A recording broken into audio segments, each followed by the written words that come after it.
This now osteoporosis is actually quite a common disorder, but only thing is that it is a silent problem, and unless you actually land up with a fracture, you do not know that you are suffering from osteoporosis. So because of this reason, osteoporosis is highly underdiagnosed in most countries, not just in India. And the awareness about osteoporosis in the general population is almost nil, whereas that in physicians or doctors is also not very great. It's almost close to zero. Even orthopedicians, whom you probably think would be knowing a lot about osteoporosis, appear to either not be too much interested in osteoporosis or not particularly aware. Probably they are tied up with many other fields of orthopedics, surgeries, and their joint problems, and so on and so forth. So osteoporosis continues to remain neglected. So I seem to make quite a big deal out of it. So you would like to know how big the problem is, right? So how big is this problem? So out of 1 out of every 3 women and 1 out of every 5 men who are above the age of 50 years are going to experience a fracture in their lifetime. Even as I speak, every 3 seconds, a bone is breaking somewhere because of osteoporosis. For people who've had an osteoporotic fracture, like a hip fracture, after that hip fracture, 80% of them cannot perform basic activities, and 40% of them cannot even walk independently without a support. And then another 10-20% may be permanently bedbound or may remain in a nursing home care forever. In fact, my great grandmother, that is my father's grandmother, suffered a hip fracture when she was almost 80 years of age, and she never got up from the bed after that. And couple of years later, she expired. So there is a 30% increase in mortality in the first year after fracture, and even afterwards also there is at least increased risk of dying up to 5 years post the fracture. So what fractures will osteoporosis cause? There are several fractures which osteoporosis can cause. The prototypical ones are the hip fracture and the vertebral fractures. But basically, osteoporosis is a systemic problem, and it will increase fracture risk at all sites. Hip fractures typically would always be symptomatic. They would present with pain and inability to bear weight, and almost always require surgical fixation. Because of the nature of the joint, you cannot immobilize it, and you cannot get a healing without doing a surgical intervention. And they are associated with the reduction in functional status, as we saw, and also a reduced quality of life. And most of these hip fractures will occur in women. Almost 3/4 of them will occur in women. And data suggests that almost half of them, 51% of them, are potentially preventable if therapy is provided for osteoporosis. Now, vertebral fractures are a little more subtle. Some of them may cause pain and may come to clinical light. Others may be completely painless, and you may only just pick up them up on some imaging for another disease process. But the importance of vertebral fracture is that if you detect vertebral fracture in an asymptomatic patient, you know that this person is at risk for having more fractures, especially the hip fractures. And so this gives you a window of opportunity to intervene and reduce the chances of other fractures. And these vertebral fractures are more likely to occur in North American and Asian populations. So that is us, we are more prone to getting vertebral fractures. Now, after this discussion of why osteoporosis is important, we should next talk about how to define osteoporosis, or what exactly is osteoporosis. So osteoporosis, the classical definition of osteoporosis is, it is a systemic skeletal disease that affects all the bones, which is characterized by low bone mass and microarchitectural deterioration of bone tissue.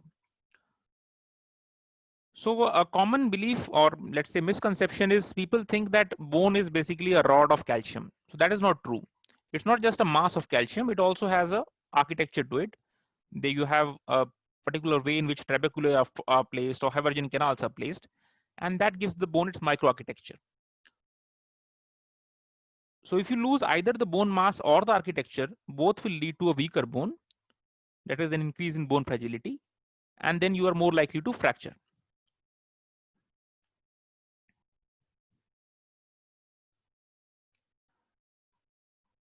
I hope the audio and connection is clear. If it is not clear, then you can please either speak or inform me on WhatsApp, because my internet is a little unstable today. So first of all, let's talk about bone mass. So bone mass, as you understand, refers to the amount of calcium salts that are there in the bone. And the bone mass naturally will grow as you start to grow from your childhood to an adulthood. Your bones will become longer. And this process is called modeling. So this will typically occurs in your growing years, let's say in the till your late teens, in which you put on new bone. So modeling refers to synthesis of new bone. And as the modeling occurs, you see the bone mass, that is the amount of calcium in the body, goes up and up. There is an inflection out here, which is puberty.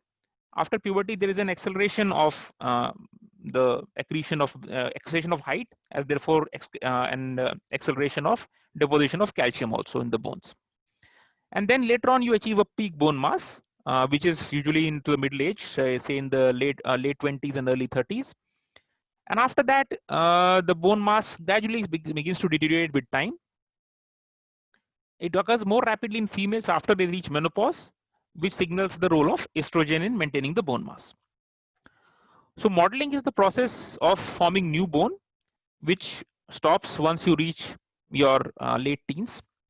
But remodeling is a process in which old bone is resorbed and new bone is laid down. And this process is geared towards replacing worn out bone or bone which has got damage from trauma, etc. And this process sort of continues throughout your life. And in the later years of life, this remodeling process has a negative trend towards it. That is, you absorb more bone, but you put back less bone. And that is why the graphs start to slope downwards in the later part of life. Now, as we understand, estrogen plays a major role in the bone mass story. So what does estrogen do? In the early part of the puberty, when estrogen levels are not very high, estrogen will stimulate the gain in height. Both men, for not only for women, even for men. Even in male puberty, the driver hormone is estrogen, although it comes from aromatization of testosterone, but actually what is estrogen which eventually acts at the bone. So estrogen will cause an increase in secretion of growth hormone and IGF-1, and it will promote the gain in height, which occurs through laying down of new bone. But in the later part of the puberty, when the estrogen levels are very high, it will act upon the growth plate, which is the cartilage out here, and cause fusion of the growth plate, leading to cessation of bone growth. So the reason why you suddenly gain height during your puberty is low estrogen, which has now beginning to rise. And once it reaches a peak, then it will fuse the epiphysis and then fix your height. So after that point has occurred, then you cannot gain any more height. So bone remodeling, as I discussed, bone remodeling is absorbing the old bone and laying down new bone. So as you can see in this cartoon out here, you have a resting bone surface, then resorption starts by osteoclasts, and then osteoblasts come back and lay down new bone. So you first absorb this bone and then you lay down new bone. And this process is continuous, and around every 10 years, we get a new skeleton. That is, the entire bone in the body is replaced every 10 years. So this is a process which is continuously going on. Now, what does estrogen do? The role of estrogen here is that estrogen tends to not inhibit remodeling completely, but it tries to keep the balance of remodeling towards the positive side. That is, it tries to make sure that the bone that is laid down is at least equal to the one that was resorbed. How does it do that?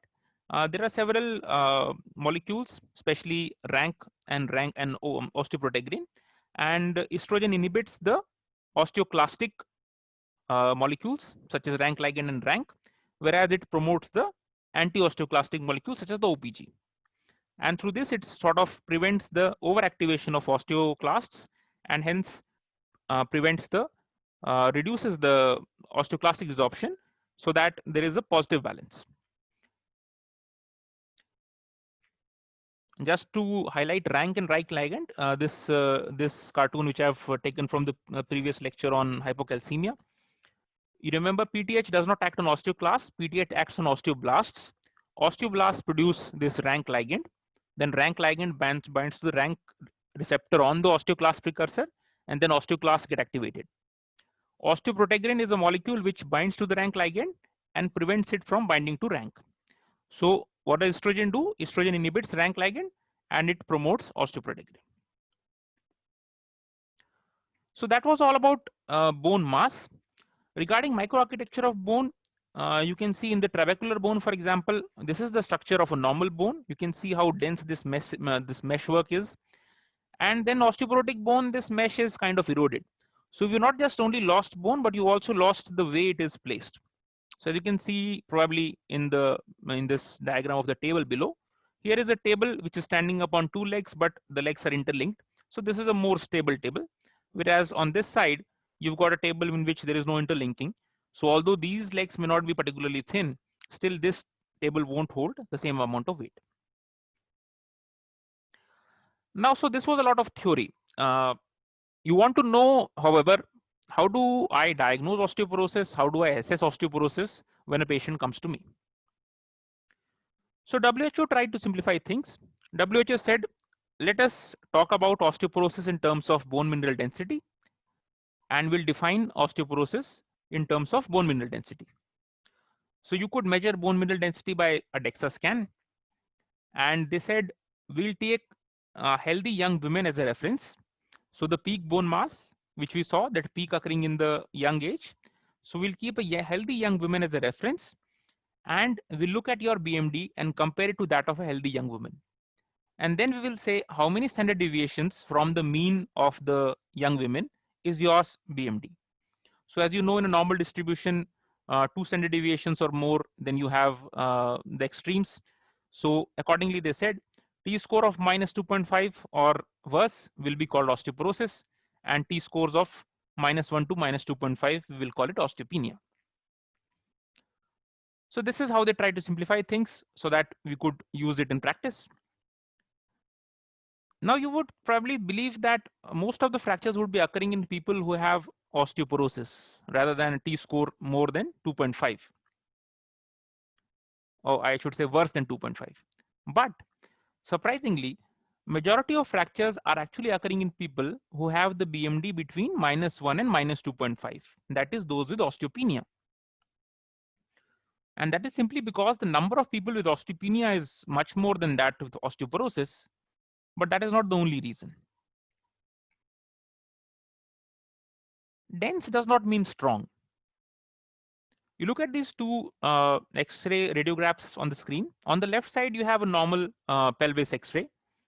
I want you to carefully look at the femur. This is the cortex, the white part, and this central part is the medulla, the black part. Now look at the X-ray on the right. Can you make out a medulla out here? Chances are that you would not be able to see a medulla properly. You can also look at the other bones. They look completely white. So this bone is much more dense than the bone that you're seeing on this side. And if you do a DEXA scan for this patient, the one without the medulla, these are the values. The T-scores are in double digits. It is 10, positive 10. But this disease is called osteopetrosis. This is a disorder in which the osteoclasts do not work. And how it presents with multiple fractures. So dense does not mean strong. Skeletal fluorosis, if you know, is relatively common in India. And these are DEXA scans of patients with skeletal fluorosis. And you look at the T-scores, they're all positive 5.6, 5.5. Even in the hip, it's positive 2. But these bones are not strong. These people still fracture. So why is this happening, that despite having good BMD, fractures are occurring, and despite having not so bad BMD, still fractures are occurring? BMD is not the only predictor of fracture. That is the answer. There are several other risk factors for fracture. And partially reason for this is that BMD can only measure the amount of calcium. It cannot measure the microarchitecture. It cannot measure the resilience of bone. So the other risk factors for fracture which correlate with fracture risk independent of BMD are age. Older people will have more risk. Females will have more risk. If your BMI is less, then you will have more fractures. If you had a history of fracture in yourself or in the family, a fragility fracture, not a usual fracture. If you are smoking too much, if you're taking too much alcohol, you are taking steroids, you have rheumatoid arthritis or other forms of secondary osteoporosis. All these are risk factors for fracture. Now, if BMD is not enough or not good enough, then what should I do to predict a fracture? So the answer to that is something called a FRAX tool, which is Fracture Risk Assessment Score. Now, this is a score which looks at all the risk factors of osteoporosis, and you have the option of using BMD if you have it. If you don't have BMD, it still will work. So what does it tell you? The FRAX tool will tell you two things. Number one, the 10-year probability of major osteoporotic fracture. And that means composite of hip fracture, vertebral fractures, Colles fracture, etc. It's a combined endpoint. And the 10-year probability of hip fracture alone. So these are the two outputs that come out of a FRAX score. So this FRAX tool is available online for free, and you can input the data and get your FRAX score. And that will tell you the risk, the probability of fracture in the future. Now, the FRAX tool is also available as a app on iPhone at least. It was free when I downloaded it, but now I think it is a paid app. But at least you can see these photographs and find out what are the inputs that FRAX takes. So it asks you country of origin, which I put as India, age is 75, then sex as female, the weight, the height, previous fracture, parent with fracture hip, smokes tobacco, glucocorticoid use, rheumatoid arthritis, secondary osteoporosis, high alcohol consumption. BMD here I put in nothing, I put as none. And this is the output. It tells you the 10-year probability of fracture, major osteoporotic 10.5% and hip fracture 5.9%. So anything more than 3 for hip fracture and more than 20 for major osteoporotic fracture is something which should ring a bell and point towards active pharmacological treatment. So this particular patient who has this 75 years of age and no other risk factors, but of course she has low BMI, she's got a high chances of hip fracture. And I can tell this even without doing a BMD. Now this is another patient in which we've put the values before BMD and after BMD. So this is the patient, you can see the details in the center. And without the BMD, this was the report, 5.6% for major osteoporotic and 1.5 for hip fracture. But then we put in the BMD, T-score was -3, which is quite bad. And then the risk almost doubled or trebled to 10.5 and 4.7.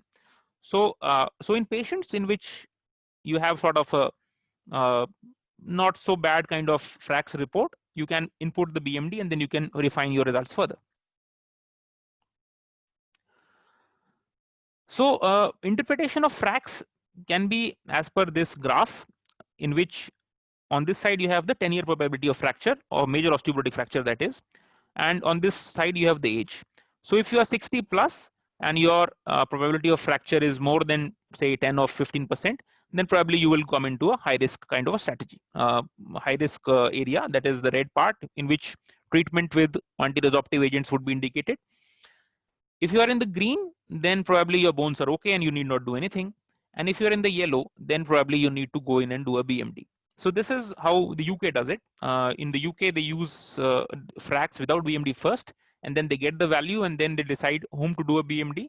So therefore, the need to do BMD remains only in the yellow part.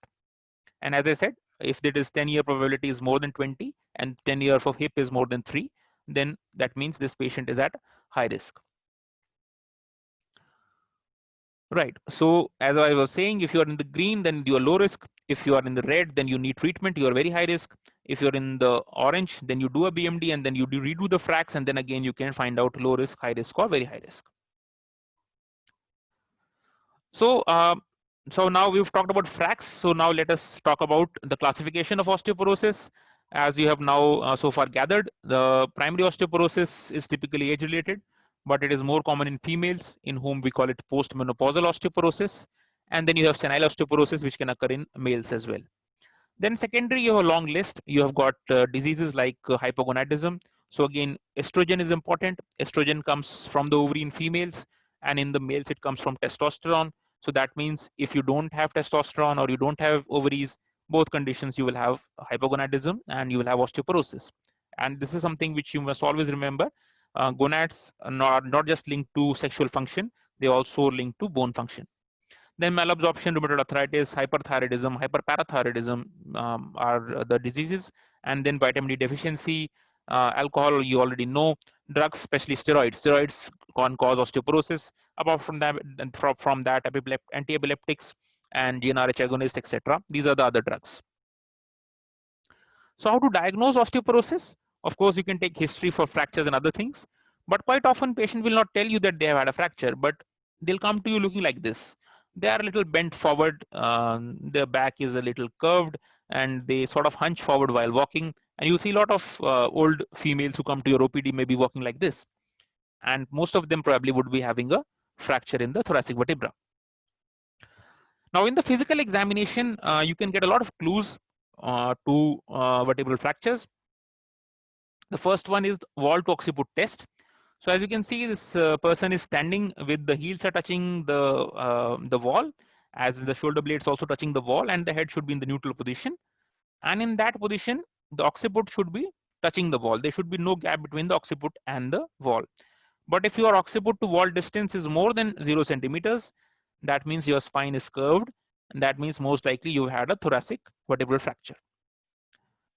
And then on the right hand side, you have what is called the rib pelvis distance, in which you put your palm in the mid-axillary line just below the rib cage and the iliac crest. If you're able to put the entire hand, then that's a negative result, everything is fine. But if you can put only 2 fingers or less in that area, that means the height of the vertebral fracture, so the height of the lumbar vertebra is reduced, or in other words, there may be a lumbar fracture. So this is how you can make out clinically whether patient is having a fracture or not.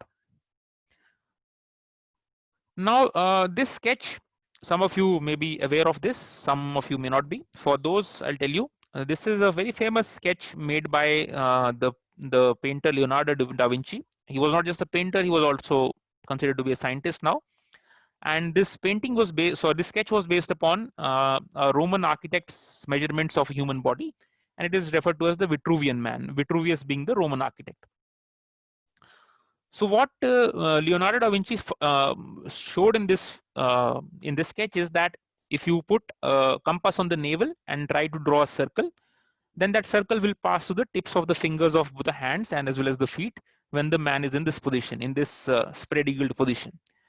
And if you're standing up straight with your arms spread out like this way, you can draw a rectangle around the body. That means the distance between this tip of this finger to tip of this finger will be equal to the distance between the head and the feet. So you can draw both a circle as well as a square with the human body.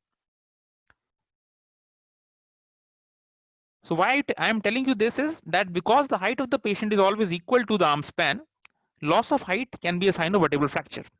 So if your vertebra have become shorter, then your arm span will not reduce, but your height will come down. So therefore, if the arm span is more than height, then it may mean that a patient has lost height, and the reason for losing height in an adult is typically a vertebral fracture. So after that, clinical suspicion, if you have access to a DEXA machine, you can get a DEXA scan done. This is what the machine looks like. It's a pretty simple looking device. It produces some radiation, but it is actually much less than you get in an X-ray, so there is no need to get a shield or anything. And its DEXA stands for dual energy X-ray absorptiometry. So it uses signals with dual energy, and the impedance of the two will be different, and depending upon that impedance, it calculates the amount of calcium that there is in the body. This is how the DEXA report looks like. You will get a sort of a radiograph-like picture in which the vertebra is being shown out here, and then you will get the region. You will get a bone mineral density in gram per centimeter square. This is the BMD value. And then you get the T-score, which we talked about. This is the number of SDs you are away from the mean of an adult population. So this is for the spine, and then you can get for the hip as well. So this is the hip. Usually it's the left hip which is done. And again, you get the area and the BMD and then the T-score. And this is again the same DEXA report only, in which they have given you individual vertebral values. So you can have a BMD value for each vertebra separately also. You got a they've not put a T-score out here, they've put the BMD values out here. So after that, investigations, you would like to do the blood count and ESR, etc. You want to do calcium, phosphate, and ALP to rule out other causes which may be causing, such as hyperparathyroidism or vitamin D deficiency. You want to do thyroid function tests. BMD you've already done. And in some patients, you may want to do some other tests to rule out other causes of fracture, including multiple myeloma, then hypogonadism, and then Cushing syndrome, celiac disease, and so on. Now we come on to the management. So in terms of management, we want to look at, is the patient low risk? If they're low risk, then you want to optimize the calcium and vitamin D status. If the patient is high risk, then you would want to think of either taking appropriate preventions for falls, etc. And we may consider giving them bisphosphonates or other drugs. Whereas those at very high risk, you may even think of giving them anabolic therapies. And we'll talk of those in a while. So lifestyle interventions means having a healthy diet, not smoking, reducing alcohol intake, doing some weight-bearing exercises. So these are the lifestyle intervention which will benefit everybody. Then your daily calcium intake should be at least 800 to 1200 milligrams per day. And some amount of this will come from the diet. It does not mean that we have to give pharmacologically 1000 milligrams. The diet, Indian diet contains less amounts of calcium, but still 300, 400, 500 milligrams would be there. And we have to supplement it to bring it to 800 to 1200. Vitamin D daily requirement is around 800 international units, and you should maintain the vitamin D levels between 20 to 30 nanogram per ml. Then further weight-bearing exercises will help to strengthen the bones. And then measures to prevent falls, because fractures typically occur because of falls, especially the hip fractures and let's say the Colles fracture. So you should treat visual problems such as cataract so that the old people can see well. They should not be getting medications which make them drowsy. They should have proper footwear. The toilet should be well lighted, and there should be handlebars in toilet so that they can hold on to something while they are cleaning themselves out in the toilet. Pharmacological treatment, as we were discussing, should be considered for anybody who has, number one, an osteoporotic fracture. So if you had a fracture, then it means you definitely need treatment. If you've not had a fracture, but your BMD score is less than 2.5, minus 2.5, then again, you need to get pharmacological treatment. And again, if your FRAX tells that your risk for major fracture is more than 20 and hip fracture is more than 3% for 10 years, then again, you are candidate for pharmacological treatment. So pharmacological treatment is basically divided into two parts, anti-resorptive and anabolic. So anti-resorptive agents are one which inhibit bone resorption. So they will slow down the resorption of bone or sort of cause a positive balance in your remodeling. So these are bisphosphonates, denosumab, SERMs, and HRT, and I'll discuss them briefly now. So bisphosphonates are the most commonly used drugs. You can have oral bisphosphonates such as alendronate and ibandronate, which are commonly used, and the data is much more in favor of alendronate than ibandronate. The problems with the bisphosphonates are, the oral ones are, number one, they have gastric side effects and esophagitis. So they're supposed to be taken in the morning with at least 300 ml of water. Then you have to sit up for at least 40 minutes and not eat anything else.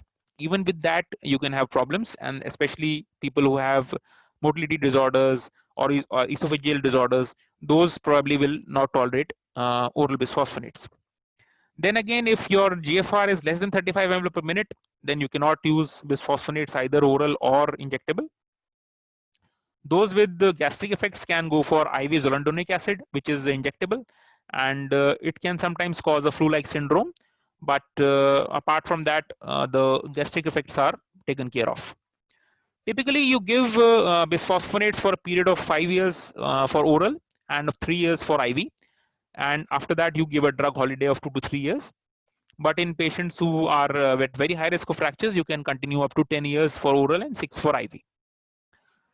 So why do you need to stop out after 5 years of oral therapy is mainly because of two important adverse effects. Number one is called osteonecrosis of jaw, which you see out here. You can see this necrotic bone behind the last molar. And this especially occurs if your oral hygiene is poor or if you've had any oral instrumentations. And on the other panel, you see what are called atypical fractures. So typically, if you remember your orthopedics, the weakest part of the femur is the neck. So normally when you break your femur, you tend to break the neck of the femur. And you will only break the subtrochanteric part of the shaft only when there is a very high velocity trauma occurring specifically to that area. But what happens with bisphosphonates is because they inhibit or reduce remodeling, places other than the neck of femur also become prone to fractures because the quality of bone deteriorates at this place because the damaged bone is not resolved quickly enough. So you can see a shaft fracture out here, and this is an atypical fracture. And if you give bisphosphonates too long, you may end up with an atypical fracture.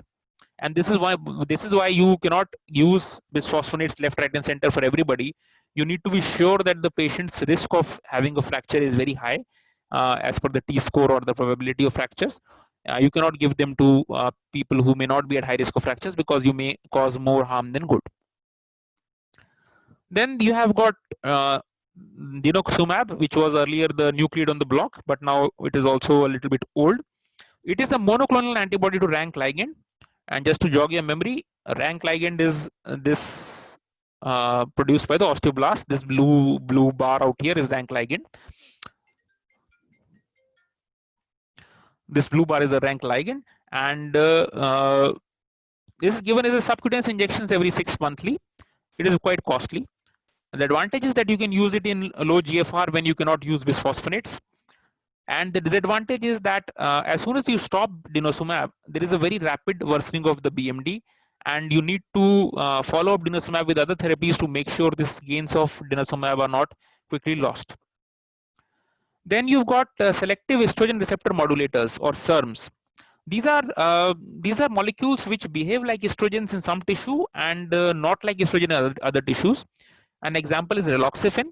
So raloxifene will act upon the bone and improve the BMD by reducing the resorption. But unlike estrogen, it will not cause breast carcinoma and it will prevent hot flashes. But just like estrogen, it will increase risk of thromboembolisms. So this is a drug which can be used in some patients, but overall the efficacy is not that good. So it is not a first line, it is a second line drug. And in selected postmenopausal women who are less than 10 years post-menopause or who have menopausal symptoms, etc., they can be candidates for hormone replacement therapy.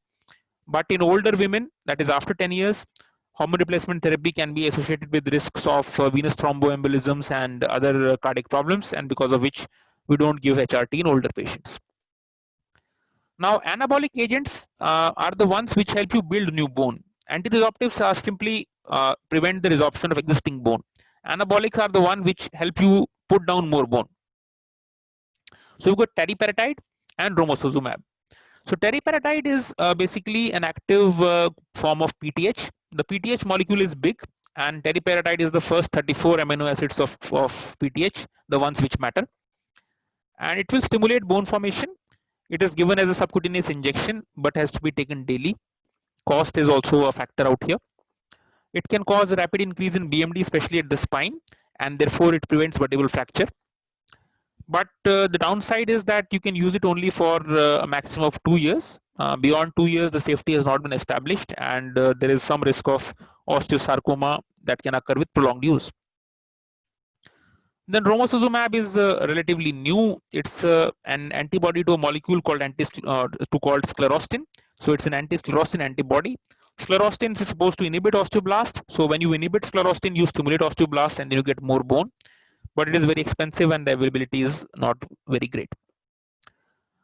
Now regarding secondary osteoporosis, treating the cause of secondary osteoporosis is often much more rewarding than giving other pharmacotherapy. For example, in hyperparathyroidism or in hypogonadism, simply putting the correct treatment will help you improve the BMD and the fracture risk. But in some conditions, when you have a prolonged disease, or for example, you're giving steroids for a long period of time, you may want to give treatment for osteoporosis. So this is just a summary of bisphosphonate long-term treatment. As I was saying, you can give it for 5 years oral and 3 years for IV. and then you have to see if the patient has got a new fracture or they are on steroids, etc. If that is there, then you can continue for another 3 to 5 years. If that is not so, then you can reassess the bone mineral density and the fracture risk. If the fracture risk is high, then you can continue. If it is low, then you give a 2 to 3 years holiday. Now, how do you follow up patients with osteoporosis? You can do another DEXA scan for follow-up, but you never do it before 1 year. Even at 1 year, the ability to pick up a difference in DEXA is very poor. Generally, 2 years is the opportune time to do a repeat DEXA. And there are several issues with interpreting a repeat DEXA. There is a lot of variation in the DEXA report depending upon what machine you used, which operator you used. And actually, the guidelines say that you've got to get the DEXA done on the very same machine, not even the similar machine. That is, if I got a Hologic machine, I can't do on any other Hologic machine. I should do a follow-up DEXA on the very same machine in which the first one was done. And it should be done by the same person who did the first scan. Only then you can safely compare the changes in BMD. So this process is a little bit operator dependent, because you have to map the vertebrae properly. You have to place the lines in between the vertebrae, the guidelines between the vertebrae to get the value. And if you change the position of the lines, you can get a different value. So you typically need to have a person who is really doing the same thing over and over, so that you can minimize this interpersonal variations. Then when you're comparing, you compare the BMD, you don't compare the T-scores. And then there is something called least significant change, or LSC, which has to be calculated for each machine. So that is the amount of BMD change. Greater than that, when you see only, then you can say this is a significant change. Then again, you need to do a FRAX scoring whenever you want to reassess the risk, let's say after 3 years of therapy. And depending upon that score, you will take on the further call for treating. So that was all about osteoporosis. And